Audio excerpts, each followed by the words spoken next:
Nós temos a última e mais relevante das funções, que é a função enzimática. Enzima é um tipo de proteína especializada em acelerar reações. Ela é o que a gente chama de catalisador biológico. As enzimas, elas são interessantes, então saiba disso. O que é um catalisador? Um catalisador é um composto que vai acelerar a ocorrência de uma reação sem ser consumido durante a reação. Ou seja, as enzimas fazem com que as reações químicas aconteçam, mas não são consumidas pelas reações. Do jeito que ela entra, ela sai. Então, olha isso. E a enzima, ela é interessante. Ela possui algumas estruturas relevantes aqui. Ela possui um sítio catalítico, certo? Acho que é o que a gente chama de sítio ativo. E esse sítio ativo, ele tem uma função, que é reconhecer e se ligar a um substrato. Então, olha, o sítio ativo se liga no substrato. Uma vez que o sítio ativo reconhece e se liga no substrato, a enzima realiza a sua atividade. Imagina que isso que vocês estão vendo aqui fosse uma enzima digestiva. Então, ela agarra o que você acabou de comer e quebra em partículas menores. Ela digeriu. Vamos dar um exemplo de uma molécula. Isso aqui poderia ser, por exemplo, a lactase, que vai digerir a lactose do leite. O que é a lactose? A lactose é um disacarídeo formado pela união de uma glicose e uma galactose. Então, ó, nós teríamos que esse produto seria a lactose. Então, a lactose vai ser digerido pela enzima lactase. Então, nós teríamos a lactase, reconheceu a lactose e digeriu esse produto, liberando os dois subprodutos que o formam. Uma vez que a lactose é digerida, ela libera glicose para um lado e galactose para o outro. Ficou claro, pessoal? Então, é assim que as enzimas funcionam. E, gente, tenham em mente que as proteínas, elas vão depender de alguns aspectos para poder funcionar.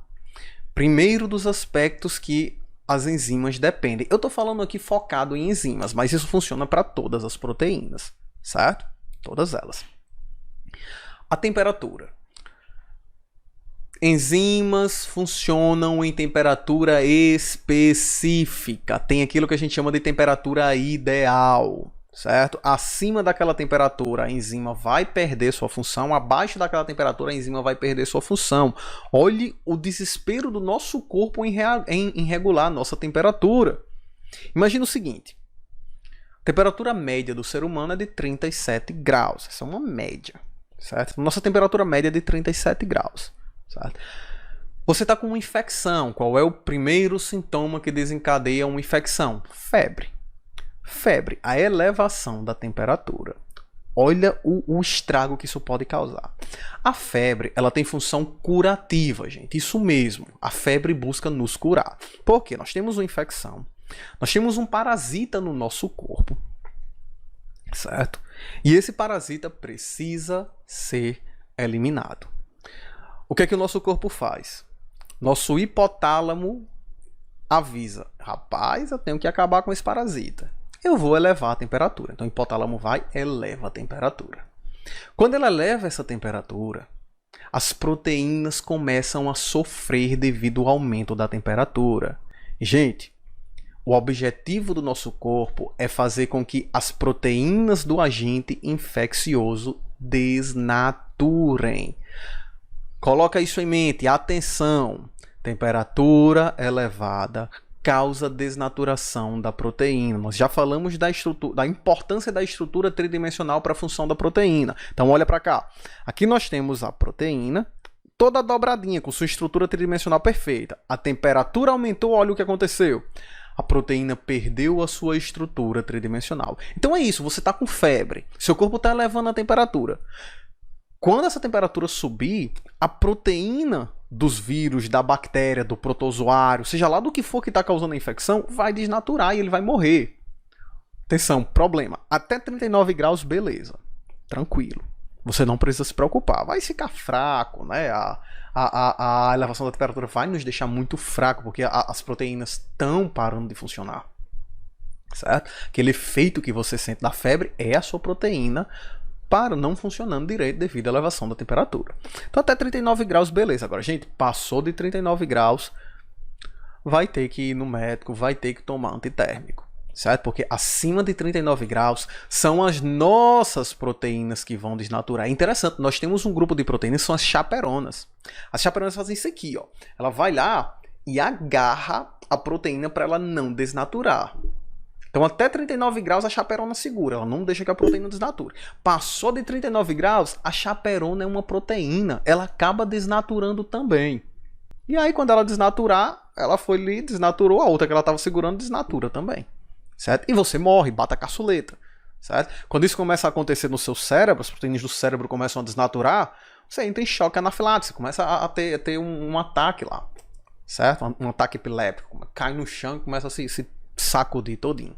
Ok? Então é muito perigoso, você começa a convulsionar, as proteínas do seu cérebro já estão desnaturando. Certo? Então veja o perigo que é quando passa de 39 graus. Até 39 graus ela é curativa, ela nos ajuda. Certo? E ela elimina agentes infecciosos. Ok, pessoal? Então, lição que tem que ficar na sua mente.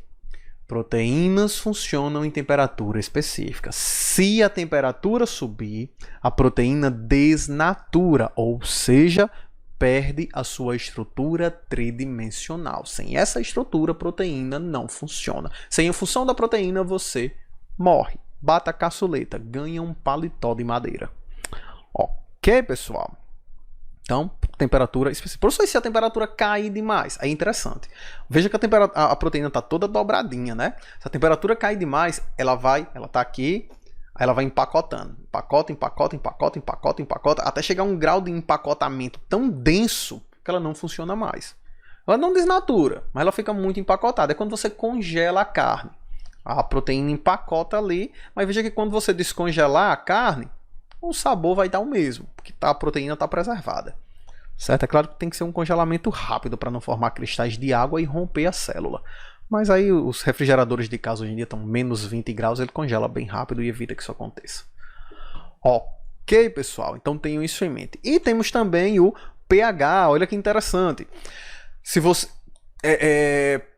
As enzimas, as proteínas, de modo geral, também funcionam em pH específico. Então, é temperatura específica e pH específico. Porque olha o que acontece. pH é potencial hidrogeniônico, ou seja, se aumenta ali a quantidade de íons de hidrogênio, você diminui o pH. O pH fica mais ácido. Então, olha o que aconteceu. Então, nós tínhamos aqui uma proteína. Lembra o caso que eu disse a vocês das proteínas digestivas? Eu usei como exemplo que isso aqui seria a lactase, proteína que digere a lactose. A lactase ela funciona no pH aproximadamente 9, é um pH básico. Se você aumenta a acidez, se você diminui o pH, a lactase não funciona mais. A lactase funciona lá no nosso intestino, pH aproximadamente 9. Aí eu liberei íons de hidrogênio, eu diminui o pH, caí aí para um pH 7, pH neutro. O que é que acontece com a enzima? A modificação do pH modifica o sítio ativo da enzima, fazendo com que ela perda a capacidade de reconhecer o substrato. Ok, dessa forma a enzima não mais será capaz de atuar. Então, proteínas, enzimas funcionam em temperatura e pH específicos. Ok, pessoal? Tenham isso em mente. Variou temperatura, variou pH, as proteínas vão perdendo a capacidade de funcionar. Ok? Tenham isso em mente. Com isso, nós finalizamos a parte de proteínas e vamos falar agora sobre os ácidos nucleicos, pessoal. Vamos falar um pouco sobre o DNA e o RNA.